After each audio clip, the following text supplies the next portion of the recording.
તો કાવેરી સુગર મિલને લઈ કોંગ્રેસના ધારાસભ્યે આરોપ લગાવ્યા છે। સુગર મિલમાં અમારી સાથે અન્યાય થઈ રહ્યો છે। અનંત પટેલના આક્ષેપ છે સુગર મિલ વહીવટી તંત્ર યોગ્ય જવાબ નથી આપતા।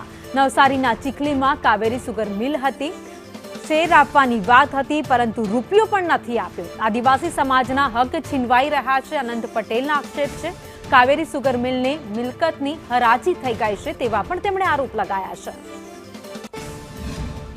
आदिवासी खेडूतोने एवं हतुं के अमारी शेरडीओ गौड़ना कोलामां जाय एना करता सारो भाव अमने सुगर फैक्टरी में मळशे, परंतु एमनी आशा निराशामां परिवर्तित थई।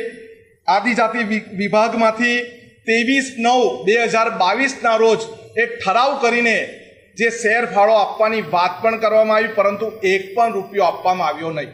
अत्यारे जे पण त्यां डिरेक्टरो छे बधा ज भाजपना छे, छतां पण आदिवासी विस्तारमां एनी हराजी करवानी वात करीने हराजी करी छे। त्यारे जे अमारा विस्तारना आदिवासी समाजना खेडूतो हता एमनो हक, एमनी जे आशा हती ए ठगा